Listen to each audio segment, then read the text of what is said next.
السلام عليكم ورحمة الله. الفاتحة. أعوذ بالله من الشيطان. بسم الله الحمد لله.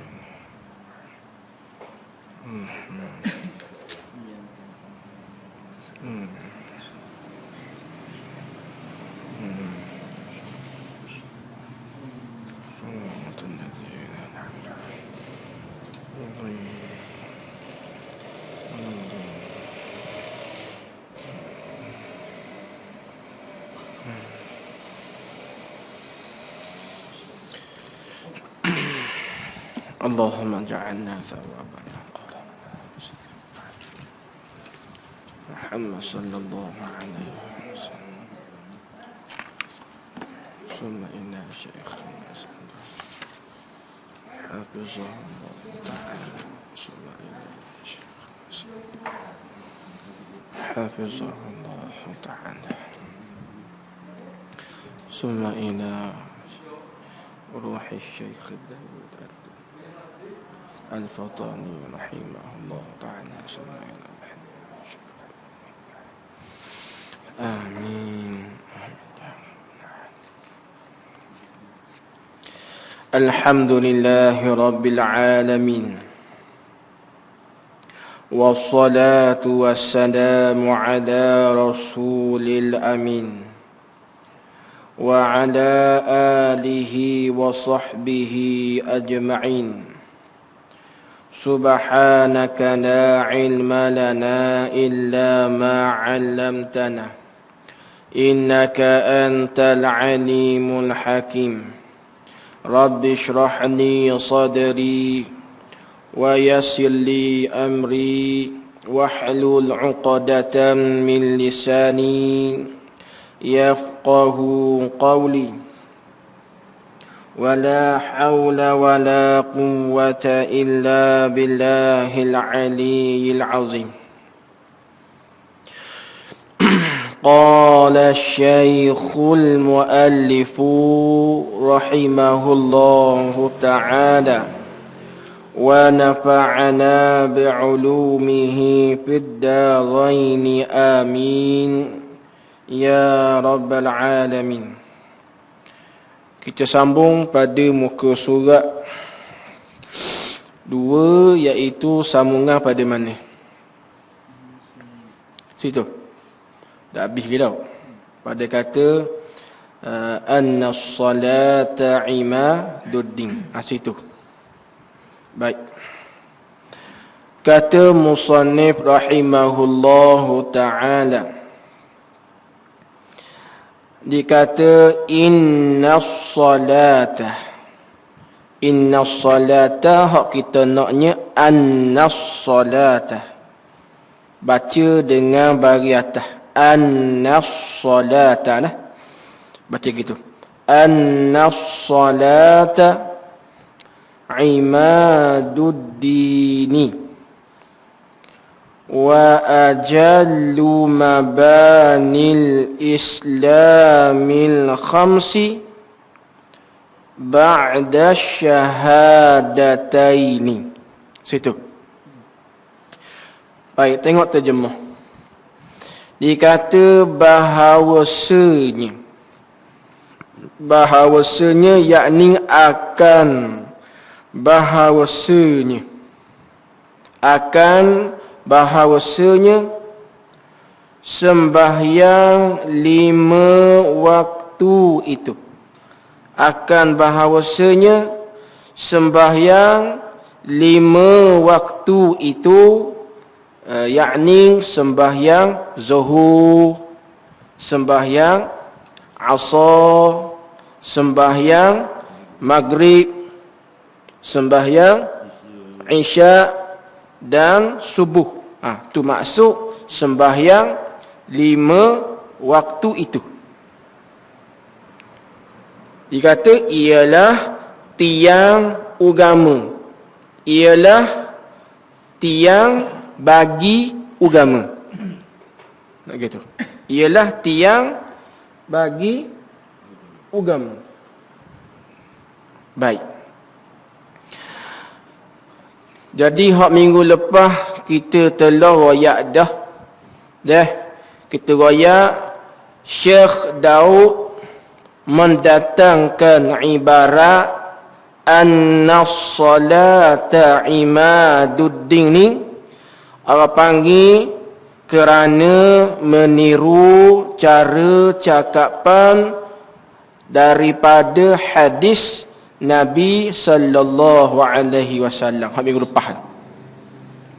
Syekh Daud mendatangkan ibarat an-salata imaduddin tu kerana meniru cara cakapan daripada hadis Nabi sallallahu alaihi wasallam. Baik. Hadis mana? Hadis as-salatu imaduddin. Syekh Daud tiru cakapan daripada hadis as-salatu imaduddin. Hadis tu. Hadis as-salatu imaduddin, kata Syekh Ibnu Hajar Al-Asqalani, hadis as-salatu imaduddin tu dihukumkan sebagai hadis dhaif. Tulis kat apa? Hak mana dia dah tu? Tulis apa? Tulis daripada awal tak apa? Baik. Banyak Kenapa ni?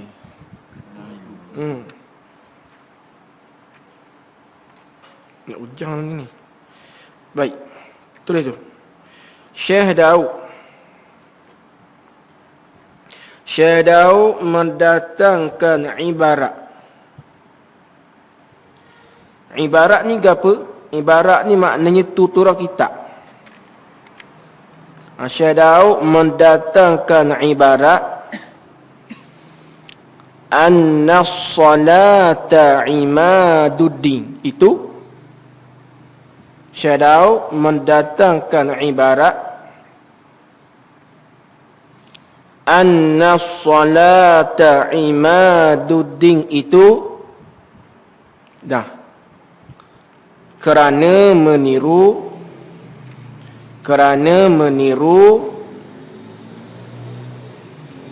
cara cakapan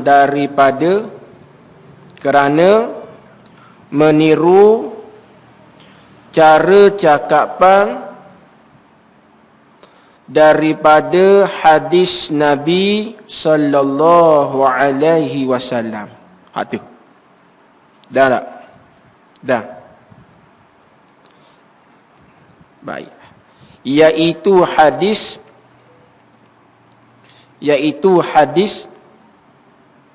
as-salatu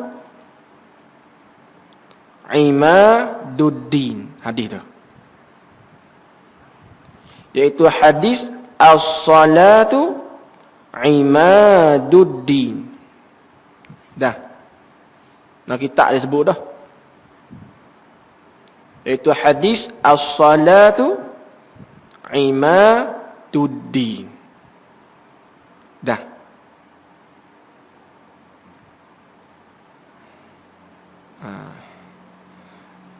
Baik. Hadis tu habis itu. Cuba tengok terjemah. Dia kata bahawasanya, yakni akan bahawasanya sembahyang 5 waktu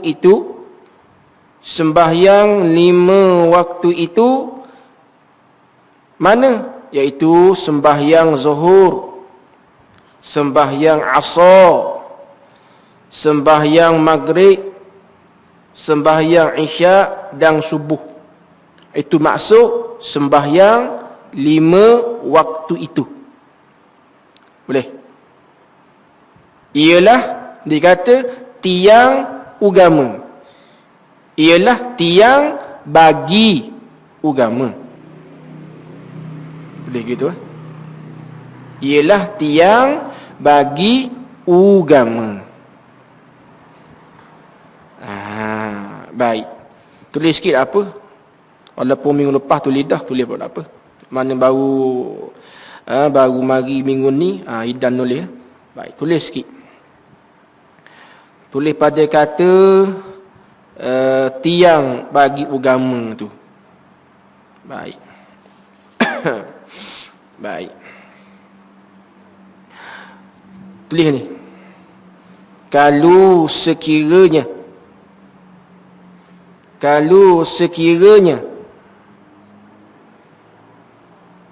agama Islam, kalau sekiranya agama Islam dinisbahkan bagi sebuah bangunan, kalau sekiranya agama Islam dinisbah bagi sebuah bangunan, dan maka sembahyang itu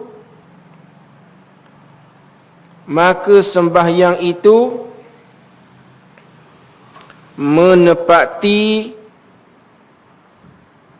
tiang bagi bangunan itu. Maka sembahyang itu menepati tiang bagi bangunan itu. Sambung lagi. Kukuhnya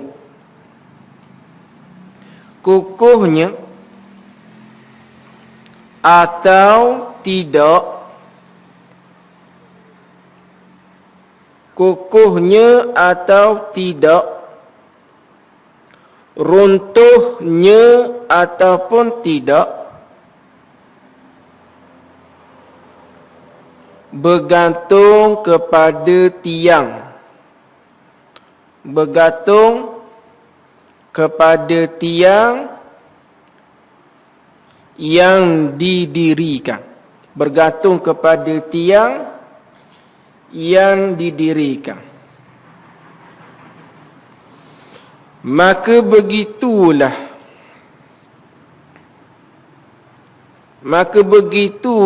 juga agama. Maka begitulah juga agama.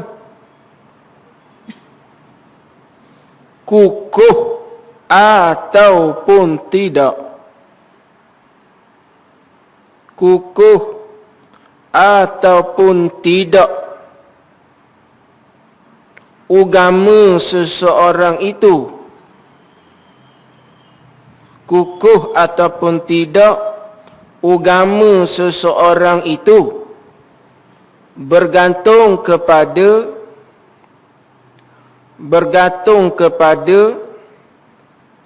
sembahyang itu sendiri.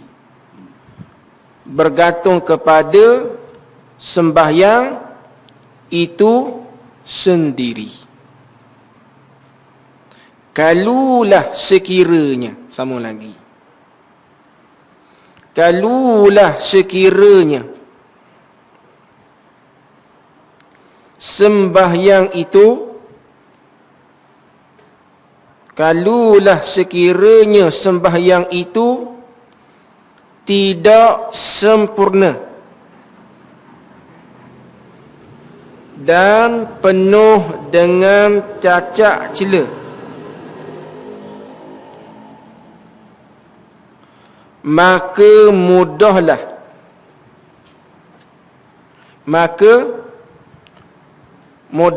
seorang itu jatuh kepada maksiat. Maka mudahlah seorang itu jatuh kepada maksiat dan jauh daripada rahmat Allah, dan jauh daripada rahmat Allah dan pertolongan Allah.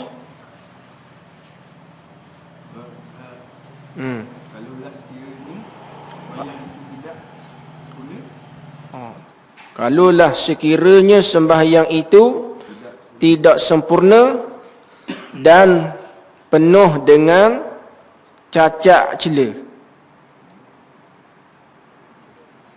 maka mudahlah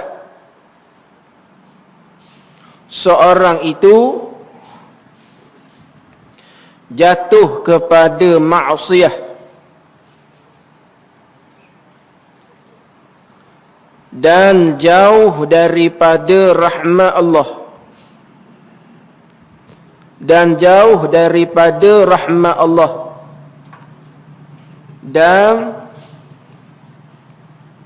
dan pertolongan Allah. Sambung lagi. Manakala sembahyang yang sempurna, manakala sembahyang yang sempurna menjadi sabab, manakala sembahyang yang sempurna menjadi sabab seorang itu,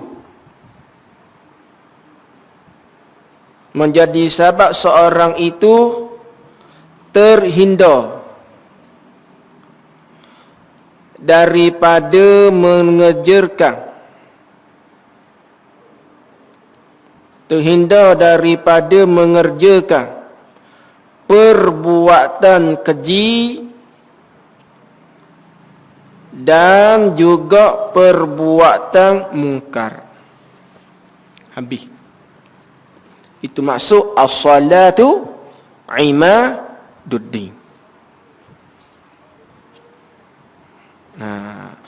Dah kita mengaji berkitab ni, ingat dah. Kita mengaji berkitab ni, kita nak faham cara cakapan kitab aja. Jadi hak mana mengaji kau dengan dia nak ambil faham serta dibuat catatan pada buku tu, insya-Allah lah dia akan faham. Kalau hak mana berdengar tu mungkin payah sikit lah dia nak faham tu. Sebab dia bukan barang dengar ni, dia barang ngaji. Kalau barang dengar ceramah, kita kena hidupkan balik budaya mengaji berkitab. Kerana zaman mutaakhirin ni kebanyakannya hidup dengan budaya ceramah. Salah ke ceramah? Tak salah. Cuma tak apa comel. Kenapa tak apa comel? Kerana wakil hakikat masyarakat kita hari ini ni jahil ilmu padu'in. Sedangkan ceramah-ceramah ni hanyalah sebagai targhib untuk membakar semangat seorang itu untuk melakukan amal ibadat. Nak menggemarkan masyarakat kita ni untuk melakukan amal ibadat. Tu ceramah. Tetapi dalam masa yang sama, kita melakukan amal ibadat dalam keadaan mengekali jahil ilmu padu'in. Sedangkan mengekali jahil ilmu padu'in ni kiraannya dosa besar tiap-tiap saat. Setiap detik, setiap nafas, setiap gerak, setiap kita bergerak, malaikat catat dosa besar tiap-tiap saat. Walaupun kita dengar ceramah pada hari itu sekalipun. Kenapa? Kerana meninggalkan kewajipan belajar ilmu padu'in.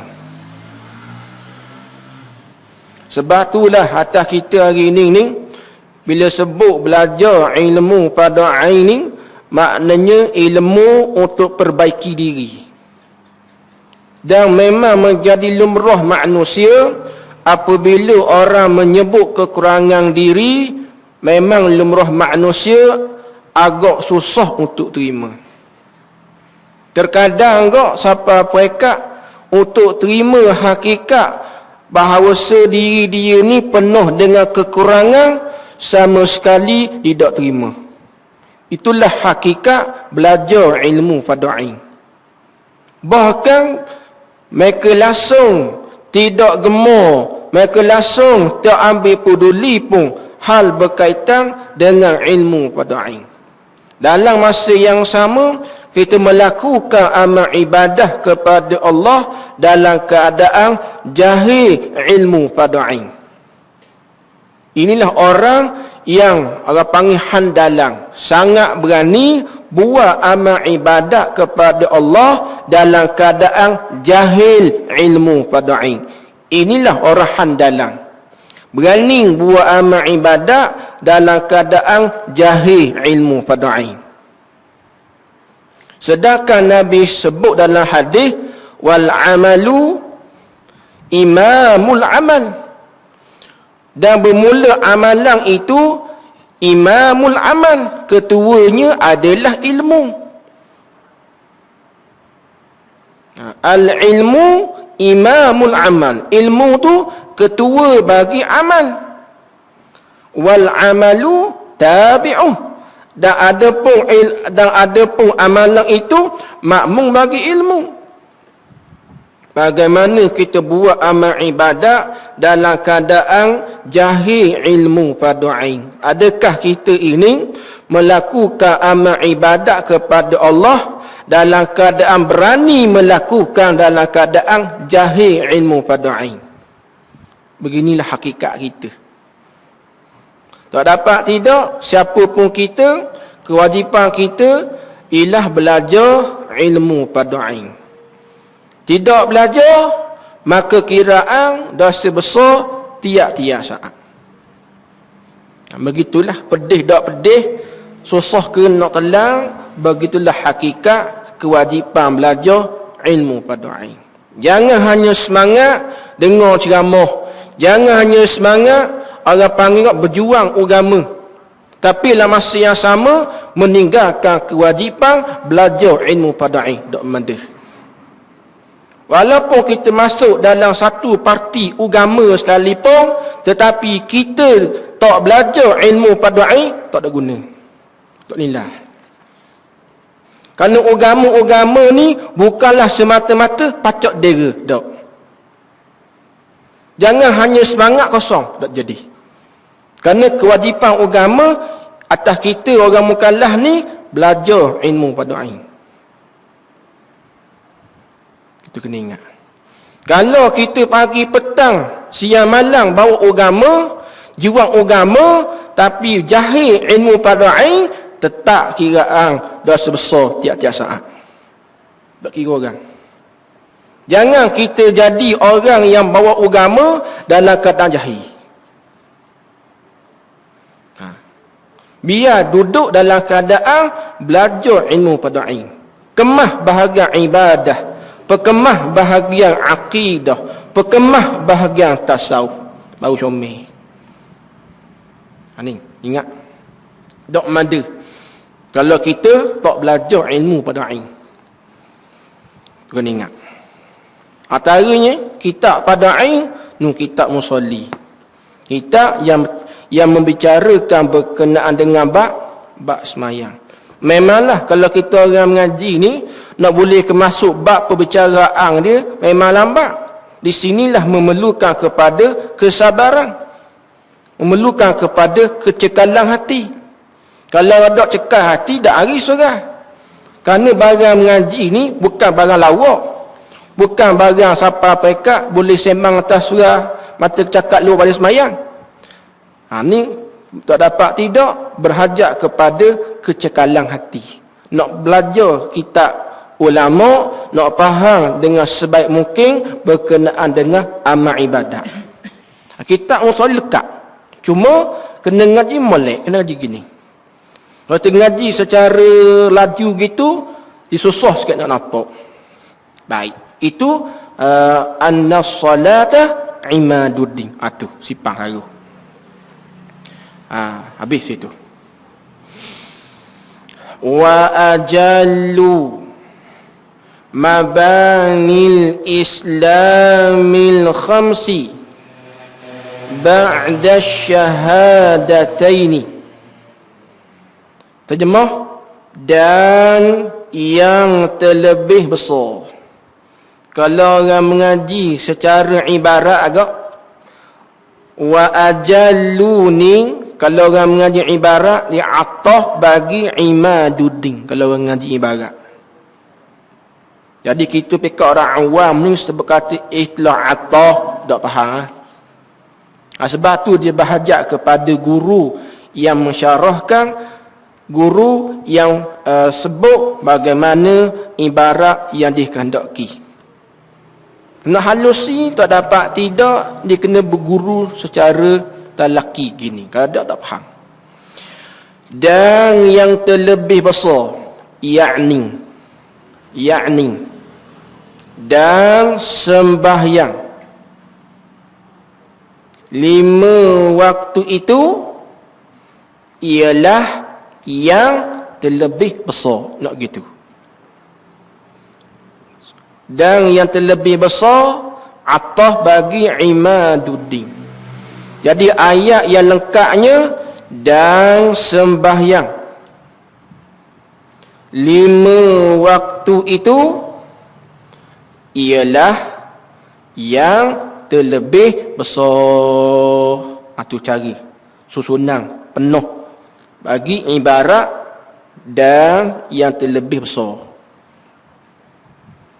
Nampak? Dan yang terlebih besar, yakni dan sembahyang. Gitu. 5 waktu itu ialah yang terlebih besar. Kejadian rukun Islam yang 5 perkara. Terlebih besar kejadian rukun Islam yang 5 perkara. Kemudian dalam kaedah kitab lama, bila sebut kemudian, bahasa sekarang panggil selepas daripada. Kemudian bahasa sekarang panggil selepas. Kemudian yakni selepas daripada mengucap 2 kalimah syahadah. Sembahyang 5 waktu itu yang terlebih besar kejadian rukun Islam yang 5 selepas daripada mengucap 2 kalimah syahadah. Cara cakapan sebegini pun bukan cakapan sebarangan. Tulis sikit apa? Pada kata yang terlebih besar sampai kepada 2 kalimah syahadah. Cakapan sebegini bukan cakapan sebarangan. Dia ada maksud dia. Dia ada isyarat dia. Tulis dalam buku nota. Kemudian Syekh Daud molek buat buat baris berapa, muka surat berapa, tu nota. Sekarang tengok baik nota, insya-Allah faham. Kemudian Syekh Daud mendatangkan pula ibarat. Kemudian Syekh Daud mendatangkan pula ibarat. Mana? Ibarat kata sembahyang 5 waktu itu. Yang terlebih besar kejadian rukun Islam yang 5 perkara. Kemudian daripada mengucap 2 kalimah syahadah. Kemudian Syekh Daud mendatangkan pula ibarat sembahyang 5 waktu itu ialah yang terlebih besar kejadian rukun Islam yang 5 perkara. Kemudian daripada mengucap 2 kalimah syahadah. Dah tak? Selepas daripada mengucap 2 kalimah syahadah.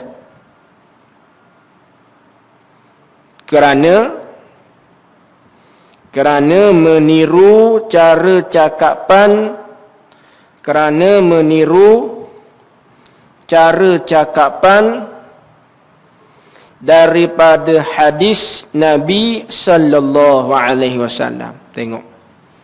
Gerak sepatah nak syadau. Cara dicakap pada mukaddimah kitab dia ni, gerak sepatah isyarat cakapan tiruan daripada hadis. Gerak sepatah isyarat cakapan tiruan daripada hadis. Tengok syadau. Ni ulama saya cakap. Nampak. Hadis mana? Hak syadau tiru cakap hadis ni. Siapa yang boleh tulis tu tulis Jawi lah. Dah boleh tulis Jawi Melayu. Faham? Tulis Jawi Melayu. Tulis tak apa. Ni penting. Kalau ada whiteboard tulis whiteboard, tapi lambat Mana kata kalau whiteboard, kalau kitab Jawi gini, kalau sebari tu makan minggu Tapi puas hati. Walaupun lambat puas hati. Hak bimbang takut tak ada orang teru. Tu bimbang. Dah lah aku sorang je. Aku masih situ je. Sebab kitab Jawi yang lagu tu, ujian ngelang lah ada orang. Sebab apa? Boring, kena sabar, kena cekah hati nak boleh ke faham. Tu tulislah buku dah. Dengar saja nak terus baca. Sebab barang ngaji kan barang dengar. Kena barang tulis. Barang kena catat. Kalau tak faham. Baik. Hadis mana? Hadis ni. Maftaradallahu. Dia tu. Maftaradallahu. Maftaradallahu. Tulis lagu mana pun, bila baca bunyi tu betul. Maftaradallahu ala ibadihi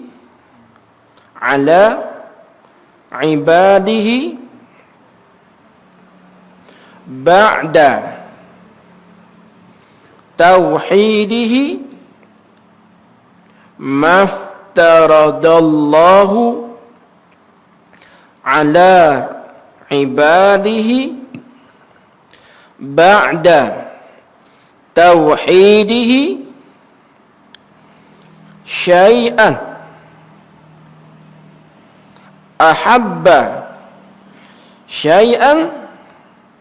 ahabba ilaihi minas salati. Habis. Syadau tiru cakapan daripada hadis tu. Maftaradallahu ala ibadihi ba'da tauhidihi syai'an ahabba ilaihi minas salah. Apa maksud? Maksudnya tidak memperwajibkan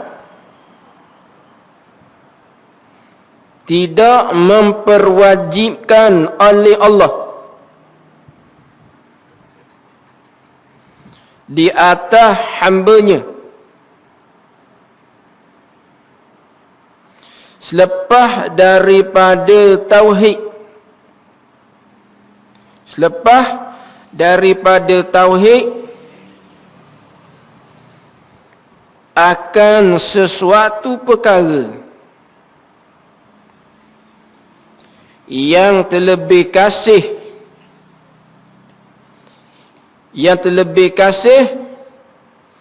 kepadanya daripada semayang. Tidak memperwajibkan oleh Allah di atas hambanya selepas daripada tauhid akan suatu yang lebih kasih kepadanya daripada semayang. Maka syadau ditiru cakapan daripada hadis ni. Baik. Baik. Tulis nota. Itu orang panggil syadau mendatangkan ibarat yang terlebih besar hingga mengucap dua kalimah syahadah tu kerana meniru cara cakapan daripada hadis.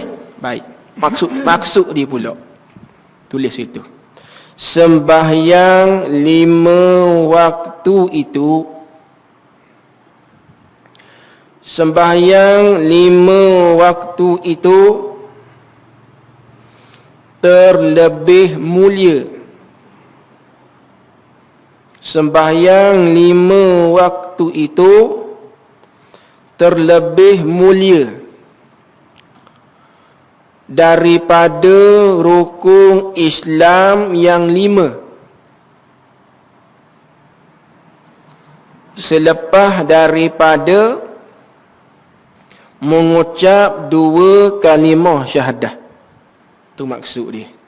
Sembahyang 5 waktu itu terlebih mulia daripada rukun Islam yang 5 selepas daripada mengucap 2 kalimah syahadah. Baik. Sambung lagi. Dan antara sebab sembahyang 5 waktu itu terlebih mulia daripada rukun Islam yang 5 selepas mengucap ialah dan antara sebab sembahyang 5 waktu itu terlebih mulia daripada rukun Islam yang 5 selepas daripada mengucap ialah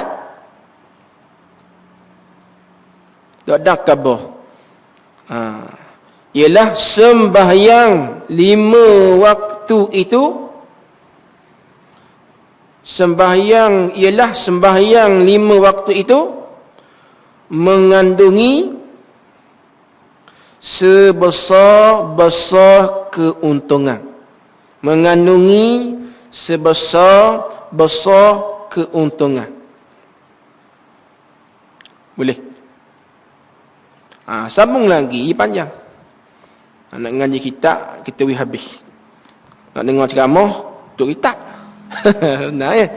Nak ngaji tu, ngaji mulai. Baik. Telah berkata pada kitab hikam. Telah berkata pada kitab hikam. Apa dalam kitab hikam sebut? Dia kata gini. Sembahyang itu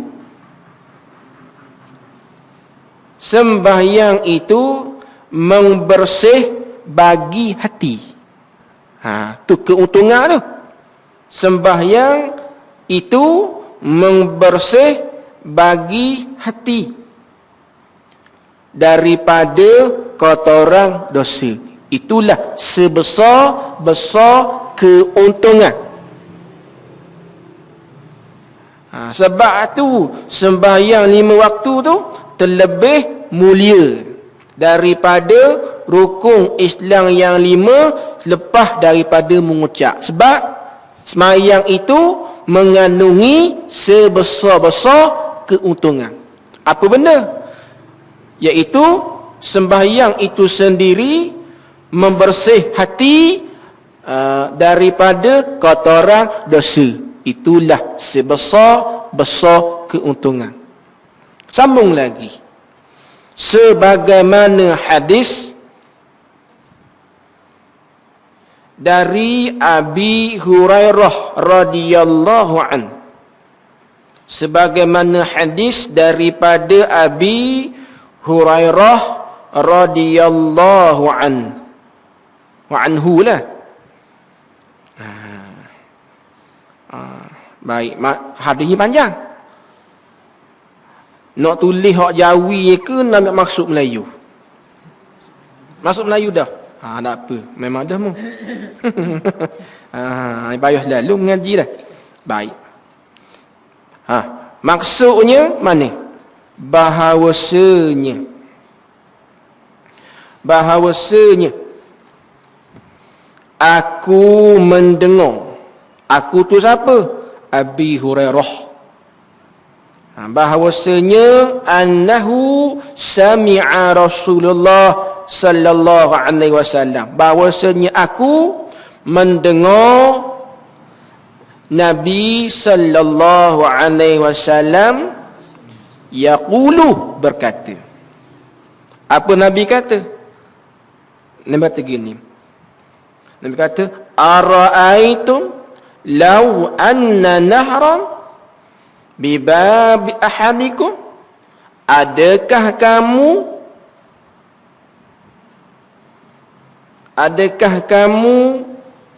melihat, ara'aitum, adakah kamu melihat, kamu tengok, law anna nahran, jikalau sebatang sungai, anna nahran bibabi ahadikum, mengalir di depan pintu rumah salah seorang daripada kamu, yaghtasilu minhu kulla yaumin 5 marrat, kemudian kamu mandi daripada sebatang anak sungai itu 5 kali sehari. Lepas tu Nabi kata, hal yabqa min daranihi syai'un, adakah masih kekal apa-apa lagi daripada kotoran? Ini Nabi kata kepada puak sahabat. Lalu puak sahabat kata, qalu, maka berkatalah mereka itu sahabat.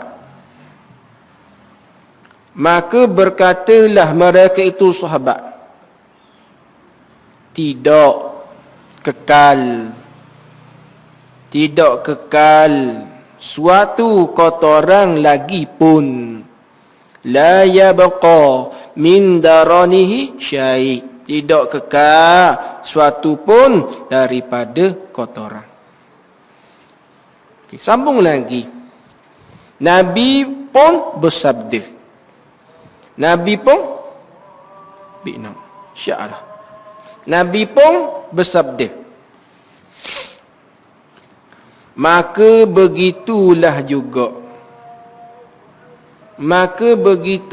juga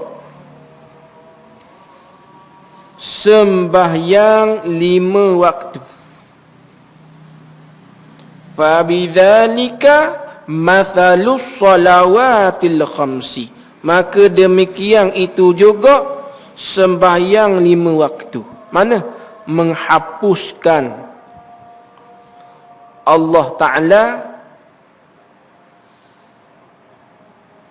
akan segala dosa-dosa mereka itu. Itulah dipanggil sebesar-besar keuntungan. Nampak? Habis itu. Itu sebab yang pertama. Sebab sembahyang 5 waktu terlebih mulia daripada rukun Islam yang 5 lepas daripada mengucap. Sebab yang pertama, sebab sembahyang itu mengandungi sebesar-besar keuntungan. Apa sebesar-besar keuntungan? Sembahyang itu membersih bagi hati daripada kotoran dosa. Itu dipanggil keuntungan, sebesar-besar keuntungan yang pertama. Sebab yang kedua, sembahyang 5 waktu tu lebih mulia. Sebab yang kedua, kerana tadi sebab yang pertama, kerana sembahyang itu mengandungi sebesar-besar keuntungan. Itu sebab yang pertama. Sebab yang kedua, tulis sebab yang kedua. Tadi sebab yang pertama, sembahyang itu terlebih mulia daripada rukun Islam yang 5 selepas mengucap. Sebab yang pertama, sembahyang itu mengandungi sebesar-besar keuntungan. Sebab pertama. Sebab yang kedua, awal perkara. Awal perkara yang akan dihisab. Awal perkara yang akan dihisab dan ditanya pada hari kiamat ke atas seorang hamba ialah sembahyang.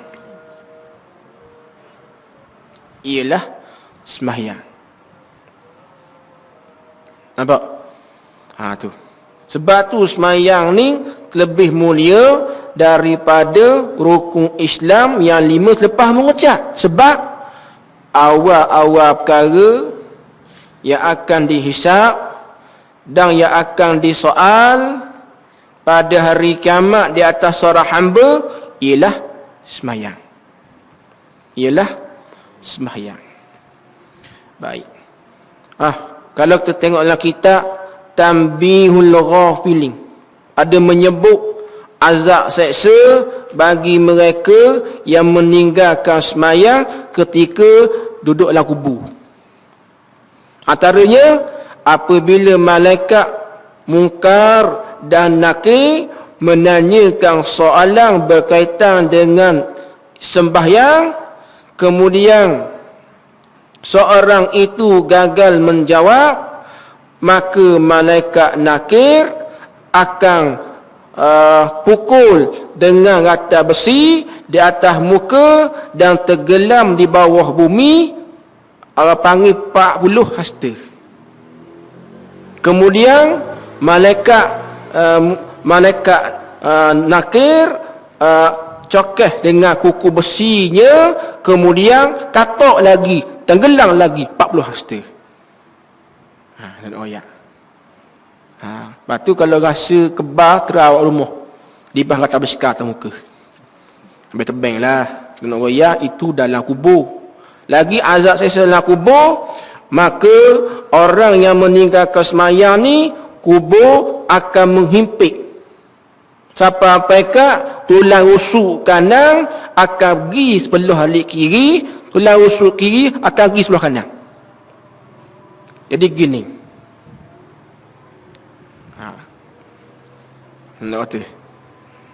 Kemudian didatangi oleh seekor ular yang bernama Suja'ul Aqra.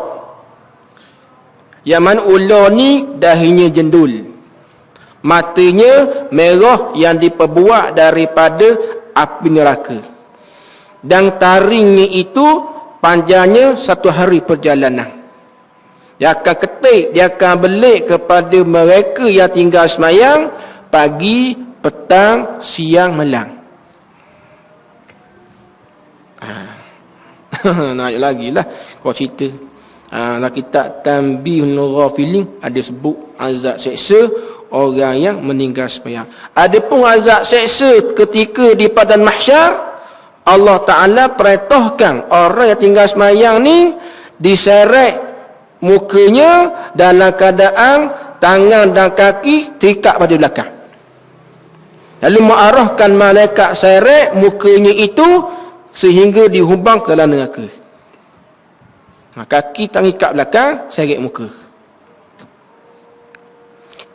Dan orang yang tidak sembahyang ni lebih hina daripada babi dengan anjing ni. Lebih hina lebih. Nak ayat. Dan air hujan yang turun daripada rumah yang tidak sembahyang, air hujan itu lebih hina daripada babi dengan anjing ni. Nak ayat orang tak sembahyang ni amat-amat hina. Nak ayat. Sebab itulah dalam agama amat menitik beratkan soal sembahyang. Sehingga kan ada setengah ulama mengatakan jangan berkawan dengan orang yang tak sembahyang. Kalau ikut atas pandangan tu, yakni kita ambil kaedah untuk mendekati mereka atas jalan dakwah. Kalau ikut ulama ni, tak benar kawan. Dan sunnah orang yang mati dalam keadaan tak semaya masa hidup, sunat kubur ni itu tanam jauh sedikit daripada kubur orang semayang, untuk memberi pengajaran kepada orang hidup. Nak ayat. Kalau buat gitu aib. Tapi agama membenarkan benda tu. Sunat tanam kubur orang semayang ni jauh sikit daripada kubur orang semayang. Kalau dia mati esok-esok, tak sunat kita peramalkan semayang jenazah. Tak sunat. Tak sunat. Kalau dia sakit tekah tu, tak sunat ziarah. Kalau pergi ziarah, tak pahala. Kerana orang tak semayang ni musuh Allah, musuh orang beriman. Tak, musuh Allah, musuh orang beriman, dan lebih jahat daripada iblis. Sebab apa lebih jahat pada iblis? Kerana iblis jadi kufur dengan Allah, bukanlah enggan sujud kepada Allah, tapi enggan sujud hormat kepada Nabi Adam. Adapun orang yang tinggal semayang, bukan tidak sujud hormat kepada Adam, bahkan tidak sujud kepada Allah Subhanahu wa ta'ala. Lebih jahat dari iblis. Kalau kita tidak berasa dalam keadaan kita ni, tak berasa kita ni orang yang hina, lebih hina daripada iblis, tidak terasa, maka kita kena sesedih. Sebab hati kita telah pun mati. Kerana apabila kita melakukan suatu dosa, hati kita tidak terasa sedih. Ini alamat hati mati. Ini ingat. Baik, panjang lagi tu. Sambung semula. Kemudian daripada mengucap 2 kalimah syahadah. Sambung semula. Sambung semula tu. Panjang lagi tu. Wallahu subhanahu wa ta'ala a'lam. Bismillahirrahmanirrahim. Allahumma fa'bi ma'alamtana wa 'alimna bima yanfa'una. Rabbana zidna 'ilman nafi'a. Wa sallallahu ala sayyidina Muhammad wa ala alihi wa sahbihi wa salam. Walhamdulillahi rabbil alamin. Assalamualaikum warahmatullahi